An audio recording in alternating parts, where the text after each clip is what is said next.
Je vais remettre entre les mains de notre Dieu ce temps que nous allons passer ensemble maintenant avec la parole ouverte. Notre Dieu, notre Père, merci pour tout ce que tu fais pour nous. La liste est tellement longue. Comment compter tous tes bienfaits?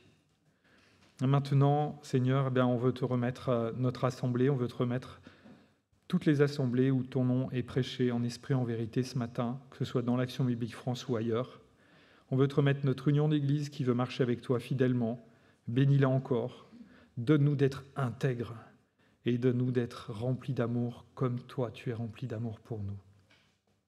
Bénis maintenant ce temps que nous allons passer dans ta parole et que tu sois glorifié, qu'on soit encouragé dans notre foi en toi et que tu sois à l'œuvre dans nos vies par le Saint-Esprit comme nous l'avons chanté. Gloire à ton nom, Dieu Tout-Puissant, Père, Fils et Saint-Esprit. Amen. Alors, je vous invite ce matin à ouvrir vos Bibles dans Matthieu au chapitre 17. Nous allons lire les versets 1 à 13. Ce sont des versets qui racontent un passage bien connu. Vous avez sans doute entendu très souvent parler du récit de la transfiguration, ce terme qui désigne le fait que Jésus a changé d'apparence pendant un temps devant certains de ses disciples. Et on va lire donc Matthieu, chapitre 17, les versets 1 à 13. Je vous lis dans la traduction second 21. 6 jours après, Jésus prit avec lui Pierre, Jacques et son frère Jean, et il les conduisit à l'écart sur une haute montagne. Il fut transfiguré devant eux, son visage resplendit comme le soleil, et ses vêtements devinrent blancs comme la lumière. Et voici que Moïse et Élie leur apparurent, ils s'entretenaient avec lui. Pierre prit la parole et dit à Jésus, « Seigneur, il est bon que nous soyons ici. Si tu le veux, faisons ici 3 abris, un pour toi, un pour Moïse et un pour Élie. » Comme il parlait encore, une nuée lumineuse les couvrit. De la nuée, une voix fit entendre ces paroles. « Celui-ci est mon Fils bien-aimé, qui a toute mon approbation. Écoutez-le. » Lorsqu'ils entendirent cette voix, les disciples tombèrent le visage contre terre et furent saisis d'une grande frayeur. Mais Jésus s'approcha d'eux, les toucha et dit « Levez-vous, n'ayez pas peur. » Ils levèrent les yeux et ne virent plus que Jésus seul. Comme ils descendaient de la montagne, Jésus leur donna cet ordre, « Ne parlez à personne de ce que vous avez vu jusqu'à ce que le Fils de l'homme soit ressuscité. » Les disciples lui posèrent cette question, « Pourquoi donc les spécialistes de la loi disent-ils qu'Élie doit venir d'abord ?» Jésus leur répondit, « Il est vrai qu'Élie doit venir d'abord et rétablir toutes choses, mais je vous le dis, Élie est déjà venu, ils ne l'ont pas reconnu et ils l'ont traité comme ils ont voulu. De même, le Fils de l'homme souffrira de leur part. » Les disciples comprirent alors qu'il leur parlait de Jean-Baptiste. Voilà, jusqu'ici la lecture de la parole de Dieu. On va maintenant s'appliquer à se régaler de cette parole, de ce qu'elle a à nous dire ce matin. Je vous propose dans un premier temps de réfléchir à la description, aux éléments factuels que nous donne la parole sur comment s'est passée cette transfiguration. Dans un deuxième temps, on verra la proposition de Pierre et la proclamation-réponse de Dieu. Et puis dans un troisième temps, Christ et seulement Christ. Alors, dans un premier temps, les versets 1 à 3 nous décrivent cet événement particulier, la transfiguration. Et le texte commence par 6 jours après. 6 jours après quoi? Vous savez qu'on vous dit assez souvent, je pense qu'à Etup on le dit aussi, il faut toujours examiner un texte dans son contexte, parce que sinon, en le sortant du contexte, on perd une partie de l'enseignement. Et souvent d'ailleurs, les réponses aux questions qu'on se pose en lisant un texte sont dans le contexte. On va élargir, on va lire autour et on va avoir des éléments de réponse. 6 jours après quoi? Eh bien, après un chapitre de Matthieu, le chapitre 16, durant lequel Jésus a commencé à révéler très clairement son identité aux disciples. Dans Matthieu 16, vous avez Jésus qui pose des questions à ses disciples en disant « Qui dit-on que je suis ?» Les disciples donnent tout un tas de réponses. Et à un moment, Pierre, il résume ce que croient les apôtres. À ce moment-là, il dit « Tu es le Messie, le Fils du Dieu vivant. » Et Jésus approuve évidemment cette réponse. On ne va pas lire tout le chapitre 16, mais vous verrez que dans le contexte, donc, c'est un moment de la vie du ministère de Jésus où il commence vraiment à expliquer aux disciples qui il est réellement. Ils ont eu des éléments pour s'en douter jusque-là, mais là, Jésus commence à assumer cette identité. Ça ne veut pas dire que jusque-là, il n'était pas réellement le Fils du Dieu bien-aimé, mais ça veut dire qu'il a commencé à prouver qui il était avant d'inviter les disciples à le formuler à voix haute. Jésus, il prouve qu'il est par ses actes, par son comportement, par sa perfection, durant tout son ministère. Et puis aussi, le chapitre 16 se termine par ce verset sibylin. Sibylin, ça veut dire que c'est une formule qui est un peu résumée, et parfois on ne comprend pas tout à fait ce que ça veut dire, mais elle fait allusion à quelque chose. Et voilà ce que dit Jésus à la fin de Matthieu 16, donc juste avant le passage que nous avons lu. « Je vous le dis en vérité, quelques-uns de ceux qui sont ici ne mourront pas avant d'avoir vu le Fils de l'homme venir dans son règne. » Et il est en train de dire que là, il y a une partie des disciples qui vont voir la gloire de Jésus-Christ qui vient dans son règne. Alors, dans les trois évangiles, Matthieu, Marc, Luc, à chaque fois, la transfiguration vient après ce verset. Donc on peut se dire que le Saint-Esprit a mis à cœur des évangélistes de montrer que la gloire de Jésus qui vient dans son règne, c'est déjà un aperçu pendant la transfiguration. Et ça va nous aider à comprendre ce récit de la transfiguration. Mais ça ne veut pas dire que c'est les seuls éléments, les seuls moments durant lesquels les disciples ont vu la gloire du Seigneur venant dans son règne. Ils ont vu sa crucifixion, sa résurrection, et ils ont vu son ascension. Donc ça aussi, ce sont des moments qui proclament le Messie, le Fils de Dieu, qui vient dans son règne. Donc 6 jours après, voilà un petit peu le contexte. La Bible nous rappelle la nécessité d'examiner ce contexte. Dans le verset 1, il est question d'être sur une haute montagne. Sur une haute montagne. Alors, nous, on pourrait dire, nous en France, on a les Alpes, on a le sommet le plus haut de toute l'Europe, on en est très fiers. Et en Palestine, il n'y a pas de montagne de cette altitude-là, ou en Judée, etc., en Samarie, mais il y a quand même un relief assez montagneux. Et le but le détail dans ce récit de « sur une haute montagne », ça fait allusion à quelque chose qui a été donné au début de la révélation biblique dans l'Ancien Testament.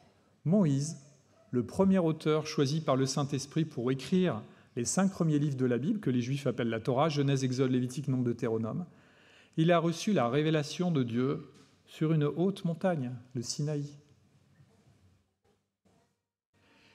Et l'autre personnage qui apparaît dans la Transfiguration, à côté de Jésus, Élie, à un moment de grand découragement de son ministère, il a marché pendant 40 jours jusqu'à cette même montagne.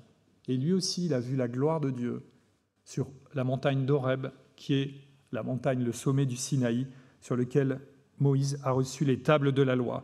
Et donc vous voyez, là, il y a quelque chose qui n'est pas un accident, qui n'est pas une coïncidence, qui n'a pas de sens, mais le récit est en train de pointer dans une direction particulière de l'Ancien Testament. Clairement, pour les 3 disciples qui sont de culture juive, et il faut se rappeler que Matthieu, parmi les évangélistes, il a pour rôle d'écrire dans la culture juive, en priorité pour les gens de sa propre culture, de son ethnie. Il écrit pour les Juifs. Ça ne veut pas dire que si on n'est pas d'origine juive, on ne peut pas être enrichi par la lecture de l'évangile de Matthieu, mais ça veut dire qu'il y a plein de codes culturels et religieux qui s'adressent à des Juifs pratiquants. Et voir la gloire de Dieu, recevoir la révélation de Dieu sur une haute montagne dans la culture juive, ça fait tout de suite référence à Moïse, qui reçoit les tables de la loi.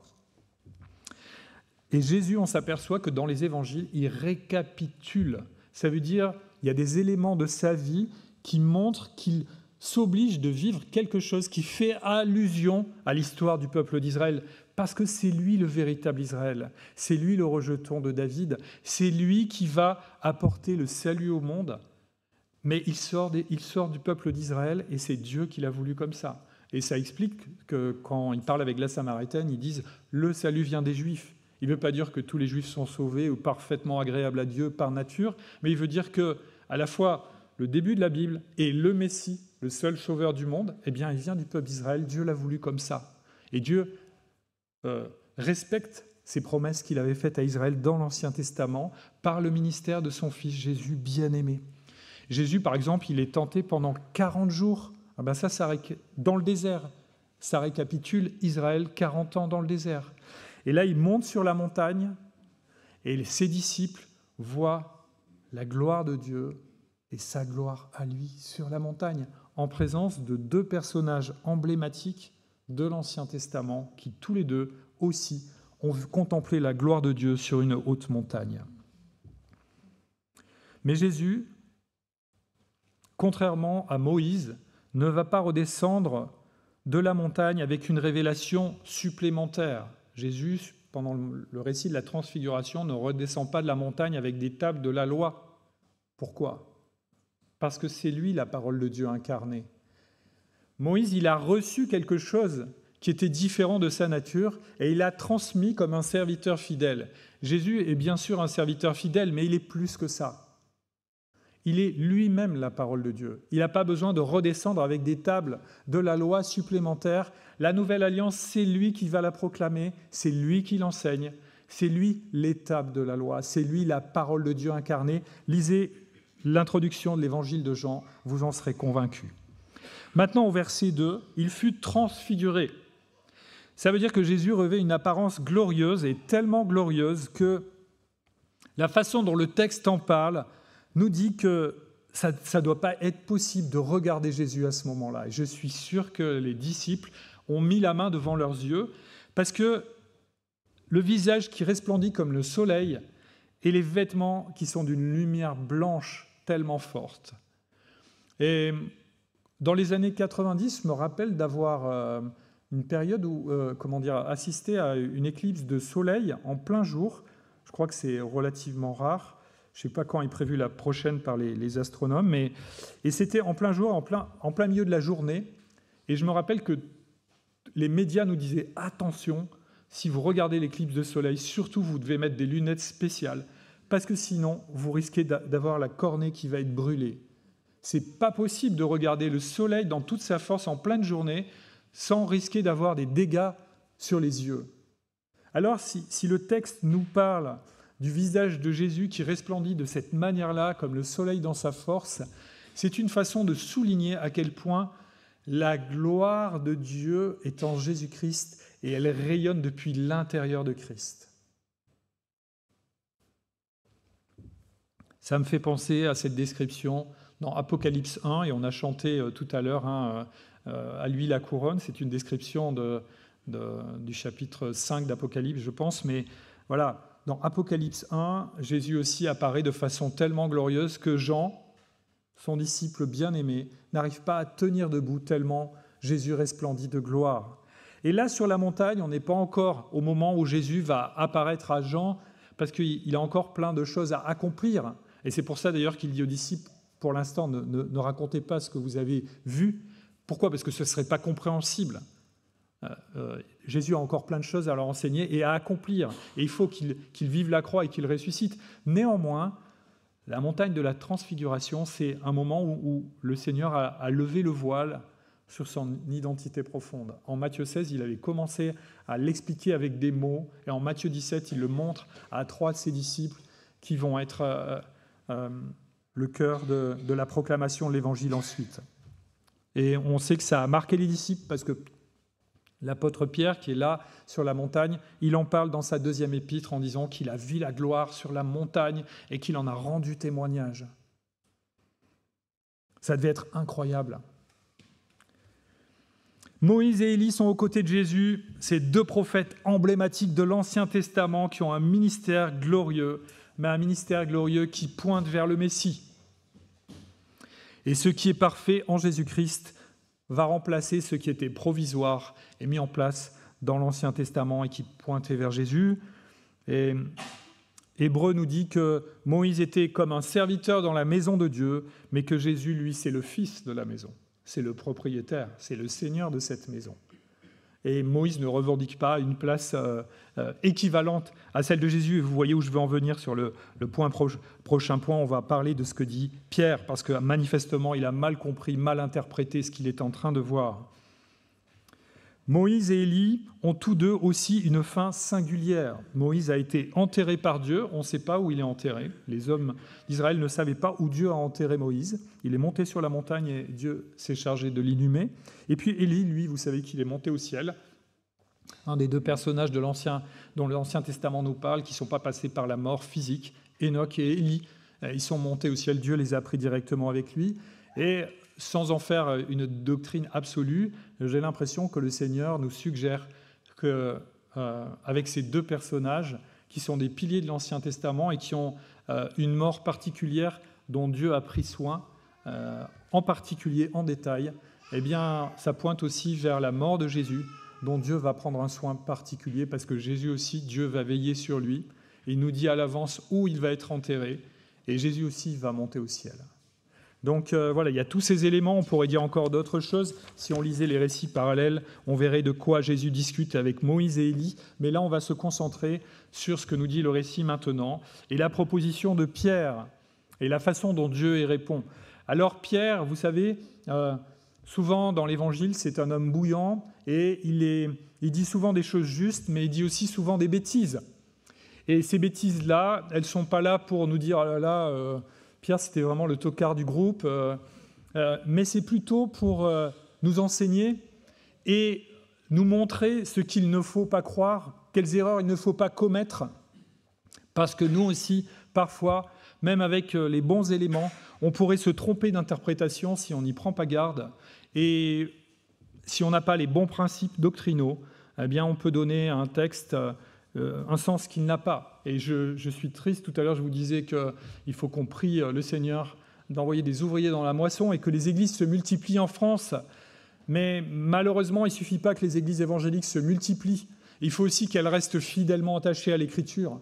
Et il y a dans les mouvements évangéliques des mouvements d'erreur qui bradent l'Évangile, qui le dénaturent, qui enlève une partie de son contenu pour, soi-disant, le rendre plus accessible. Mais ça ne sauve personne, un évangile dont on a enlevé le contenu et le sens.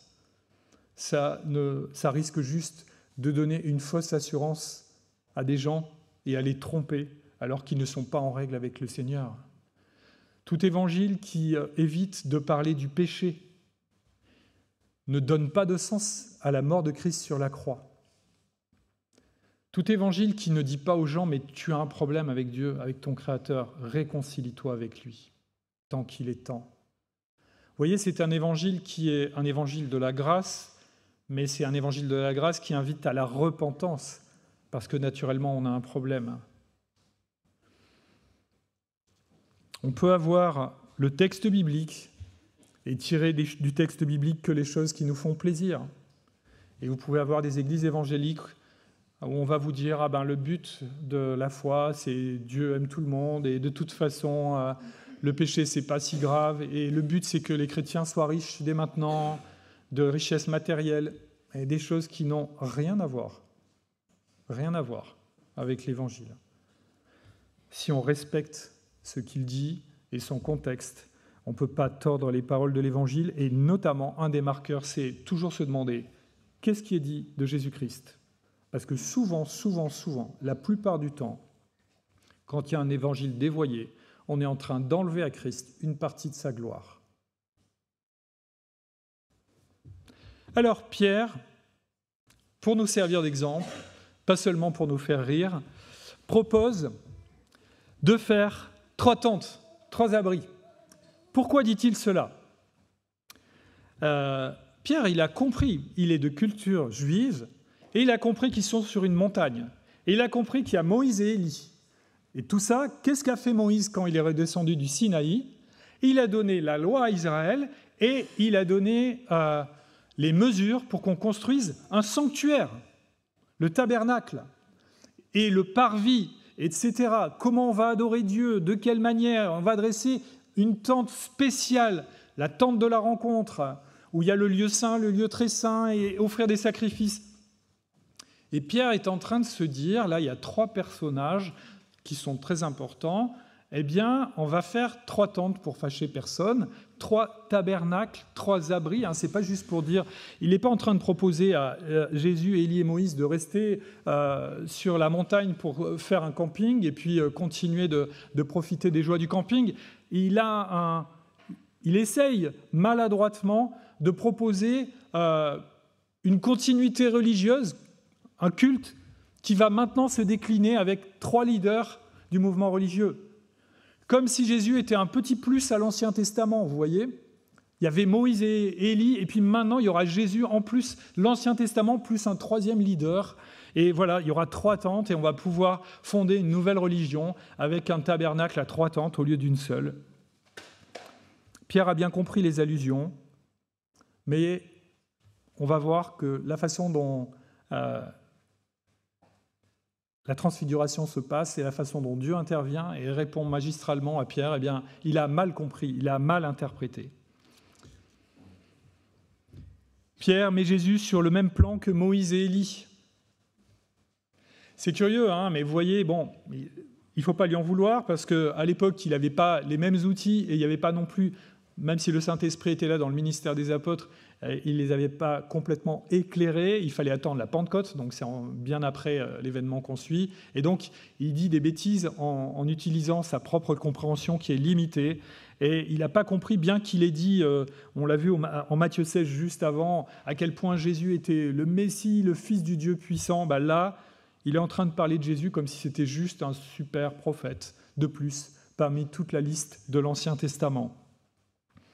Et il ne comprend pas ce qu'on appelle aujourd'hui, avec un langage technique, on parle de théologie biblique. La théologie biblique, c'est la théologie qui montre de la Genèse à l'Apocalypse à quel point tous les textes pointent vers Jésus-Christ. Et si vous voulez avoir des rudiments de théologie biblique, lisez Hébreux. Hébreux vous explique que voilà, tout ce qui était avant, ça pointe vers Jésus. Et quand Jésus, on a tout. Et Jésus, c'est plus que les anges, plus que les sacrificateurs de l'Ancienne Alliance, plus que le tabernacle, plus que les sacrifices, etc. Donc la théologie biblique, dans chaque partie de la Bible, elle pointe vers le fait que, et elle montre le récit de salut voulu par Dieu avant la fondation du monde et qui culmine avec l'œuvre de Jésus-Christ. Mais Pierre, il n'avait pas encore suivi de cours de théologie biblique et il dit une bêtise. Et il ne comprend pas que le Messie, c'est Jésus et Jésus seul, parce que c'est Dieu manifesté aux hommes. En Hébreux 8, 5 à 6, il est dit « Il célèbre, il s'agit du peuple d'Israël, un culte qui n'est que la copie et l'ombre des réalités célestes. Moïse en avait été averti alors qu'il allait construire le tabernacle. « Regarde, lui dit en effet le Seigneur, et fais tout d'après le modèle qui t'a été montré sur la montagne.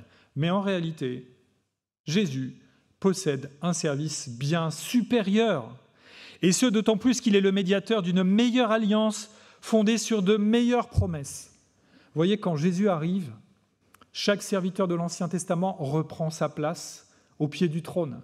Il n'y a personne qui vient s'asseoir sur le trône à côté de Jésus. Jésus, c'est Dieu Tout-Puissant. Il est assis sur le trône de Dieu, comme le montre Apocalypse 4 et 5. Et c'est lui seul qu'il faut adorer. Et Dieu, donc, va rectifier les choses. Et vous voyez, ce récit de la transfiguration, la façon dont le récit se déroule est une pédagogie, nous apprend quelque chose visuellement. Si on avait, même sans les commentaires, visuellement, comment la transfiguration se déroule, ça nous dit ce qu'on doit croire. Dieu proclame d'une voix audible. C'est un phénomène assez rare dans la vie de Jésus. Ça s'est produit à 3 reprises seulement, notamment une au baptême et un autre moment où Jésus dit qu'il demande que Dieu le glorifie. Mais voilà, là, on est sur la transfiguration. Dieu va parler d'une voix haute et audible que tout le monde peut entendre, tous les témoins peuvent entendre. Et voilà, il dit, celui-ci est mon fils bien-aimé. Celui-ci. Ce n'est pas 3 tentes, c'est celui-ci est mon fils bien-aimé. Il proclame à quel point il approuve Jésus-Christ. Alors vous allez me dire, ouais, bon, il approuve, ouais, c'est sûr, il approuve. personne dans toute l'histoire de l'humanité ne peut réellement être approuvé par Dieu en dehors de Jésus-Christ. Jésus-Christ est le seul qui a eu une vie parfaite, sans défaut, sans faute, sans péché, aucun, pour avoir la pleine approbation de Dieu. Vous savez, il s'est rendu semblable à nous en tout point. Les confessions de foi historiques disent « sauf le péché ». Ça veut dire que Jésus, il avait les mêmes limites que nous physiquement, et pendant son ministère, il n'a pas utilisé le fait qu'il était fils de Dieu pour avoir une vie confortable. Il était semblable à nous en tout point, sauf le péché. Dans le cœur de Jésus, il n'y avait pas ce qu'il y a dans nos cœurs. L'adultère dans nos cœurs quand on voit passer une femme qui n'est pas notre femme et qui nous plaît bien. Le désir de meurtre dans nos cœurs quand notre voisin nous casse les pieds vraiment trop et qu'on prendrait bien la batte de baseball ou le fusil à pompe pour lui expliquer. J'extrapole, mais vous voyez de quoi je parle. Dans le cœur de Jésus, il n'y avait pas ça. Il n'y avait pas la nature profonde de Jésus, n'aspirait pas à faire des choses que Dieu réprouve. Tout ce que Jésus voulait, c'était être agréable à son Père, et il a réussi à 100%. Alors quand Dieu dit « celui-ci est mon fils bien-aimé qui a toute mon approbation », ça a une valeur énorme. Pourquoi ? Parce que si Jésus n'avait pas toute l'approbation du Père, le sacrifice de la croix ne servirait à rien du tout. Si vous offrez un sacrifice où celui qui meurt n'est pas agréable à Dieu, ce sacrifice n'est pas agréable à Dieu. Si Jésus était pécheur, il serait mort parce qu'il mérite de mourir, comme nous. Alors que la croix devient une injustice, parce que le seul être humain, parfaitement juste aux yeux de Dieu, est frappé par la justice de Dieu, pour que le châtiment que le peuple de Dieu mérite, que les chrétiens méritent, que les croyants de tous les temps méritent, le châtiment tombe sur Jésus et que la justice de Dieu soit satisfaite.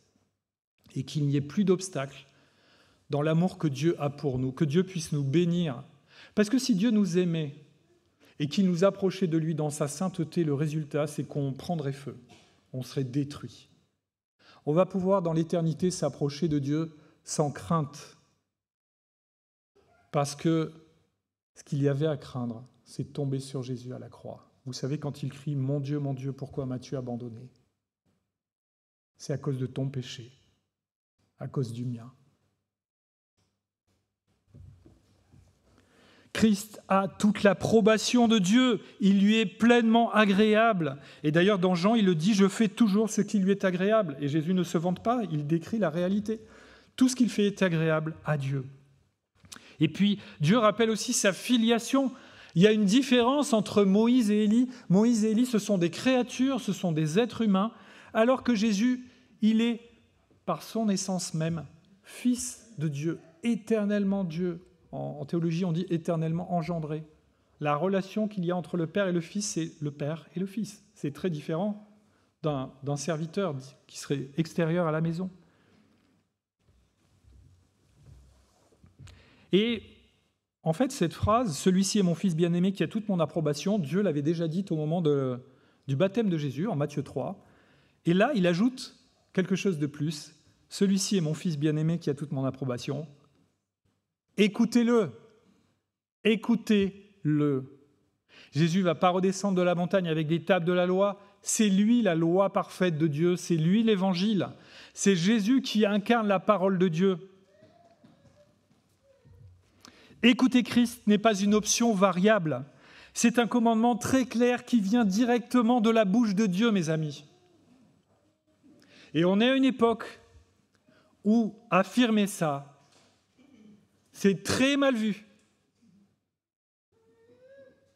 Jésus seul peut nous réconcilier avec le Créateur.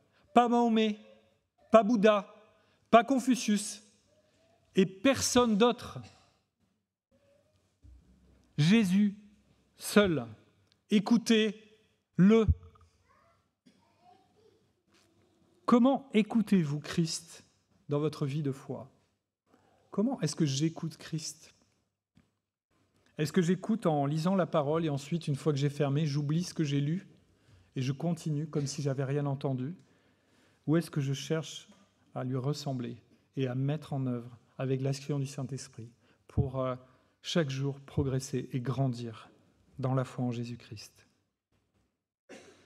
Apprenons à distinguer l'influence de Christ dans nos vies des autres influences pour bien les ordonner et que rien ne vienne parasiter ma foi avec une fidélité à quelque chose qui n'honorerait pas le Seigneur. Et il y a du travail dans mon cœur et je pense dans le vôtre aussi dans ce sens.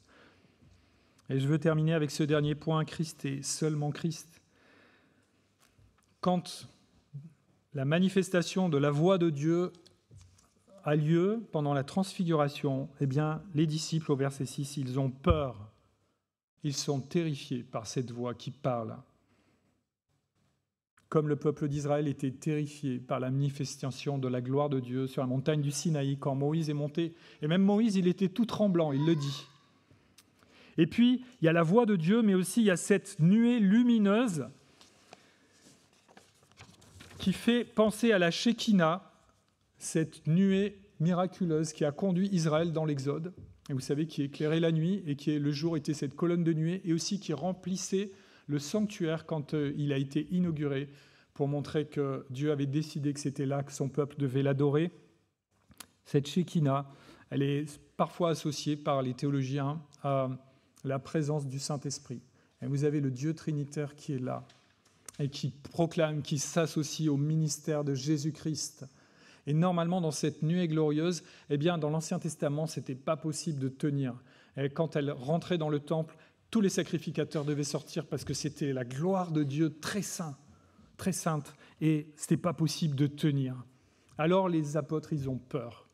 Pierre, Jacques et Jean, ils ont peur, ils sont prosternés, ils se disent « aïe, aïe, aïe », etc. Ils sont très effrayés. Mais verset 7, qu'est-ce qui se passe? Jésus relève les disciples en les rassurant. « Levez-vous, n'ayez pas peur. N'ayez pas peur. » Est-ce qu'il y avait un motif légitime d'avoir peur, mis en contact avec la gloire de Dieu? Oui, 1000 fois oui. Regardez ce que dit Ésaïe dans Ésaïe 6, quand il voit la gloire du Seigneur dans le temple. « Malheureux que je suis pécheur, et j'ai vu le Dieu 3 fois saint. » Alors pourquoi Jésus dit-il « N'ayez pas peur » ? Parce que son ministère glorieux, c'est de faire en sorte que ceux que Dieu aime, et qui aiment Dieu en retour, s'approchent de lui sans craindre sa colère, sans craindre d'être confrontés à sa sainteté. N'ayez pas peur parce que en Jésus-Christ, nous n'avons plus besoin de craindre et d'avoir peur. Attention, craindre au sens de respecter, ça on doit continuer de respecter Dieu, bien sûr. Mais craindre dans le sens de « aïe, aïe, aïe, qu'est-ce qui va m'arriver? Je mérite d'être puni. » Eh bien là, il n'y a plus de raison d'avoir peur parce que Jésus-Christ est notre médiateur. Jésus-Christ assume la relation de telle sorte qu'elle va être rétablie entre le Créateur et nous et que nous n'avons plus rien à craindre. Avez-vous peur de Dieu? Avez-vous peur de Dieu parfois parce que vous mesurez à quel point votre vie est imparfaite, à quel point nous pouvons être indignes, à quel point ce que nous avons fait, ce que nous avons dit, la façon dont nous nous sommes comportés dans la semaine, le mois, l'année qui s'est écoulée n'est pas digne du Seigneur. Et notre cœur, parce que le Saint-Esprit nous fait sentir à quel point nous sommes loin de cette perfection qui était en Jésus-Christ.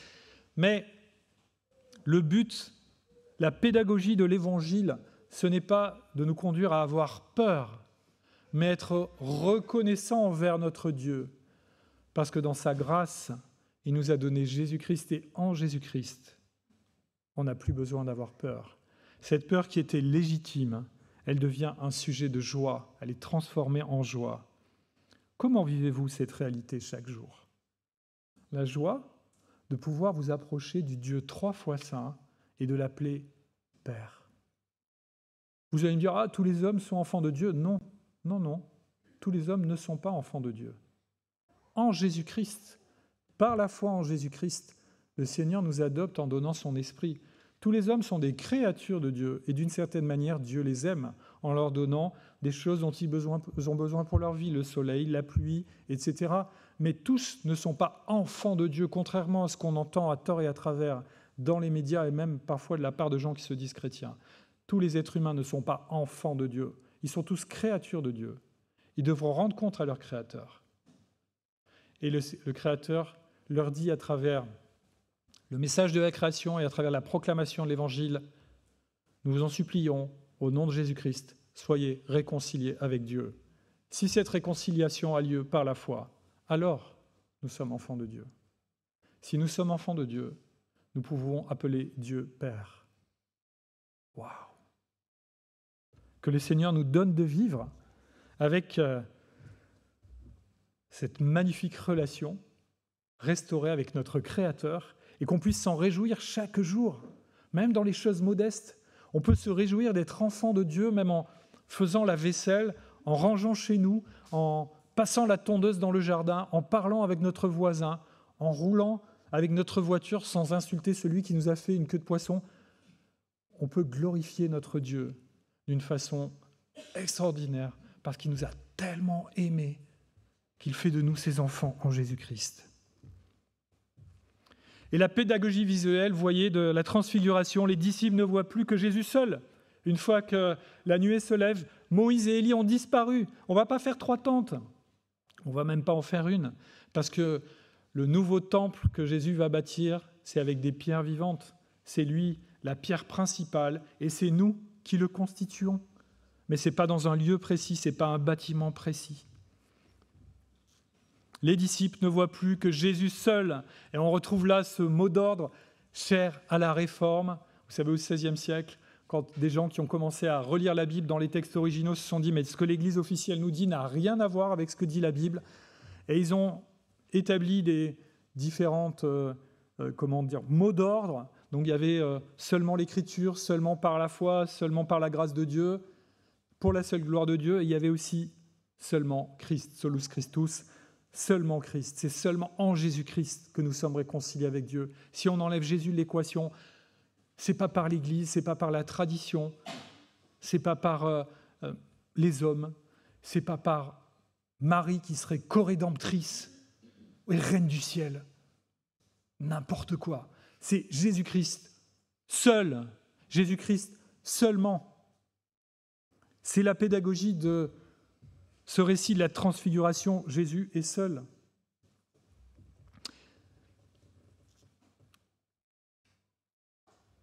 Je veux juste terminer avec en détail, mais Jésus, les disciples questionnent Jésus à propos d'Élie en disant « L'Ancien Testament nous dit qu'Élie doit revenir, à quel moment, etc. » Jésus, à mots couverts, leur fait comprendre que Élie qui devait revenir, c'était une façon de préfigurer le ministère de Jean-Baptiste. D'accord ? Si vous allez voir dans le livre de Malachie, c'est clair que ça désigne Jean-Baptiste, aussi dans Ésaïe. Et donc, en fait, mais Jésus, il se sert pour dire, mais en répondant à la question des disciples, il leur dit, vous voyez comme ils ont traité Jean-Baptiste ? Jean-Baptiste, il est mort décapité. Eh bien, ils vont aussi me rejeter. Voilà ce qui m'attend. Et dans les autres récits de la transfiguration, les textes nous disent que Jésus, avec Élie et Moïse, il parlait de son prochain séjour à Jérusalem et ce qui allait se passer. L'arrestation, la passion, la mort, la résurrection.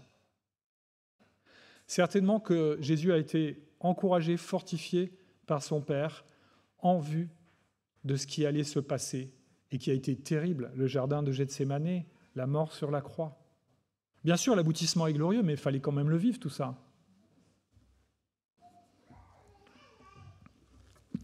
Que le Seigneur nous encourage. Nous avons un Dieu qui est merveilleux, qui est notre Père, par la foi en Jésus-Christ. Que chaque jour, on puisse se réjouir d'admirer ce récit de la transfiguration et tous ceux que l'Évangile nous présente et qui montrent à quel point notre Seigneur est glorieux. Prière. Notre Dieu, notre Père, merci pour ton Fils bien-aimé en qui tu as mis toute ton affection. Aide-nous à l'écouter comme tu nous le commandes.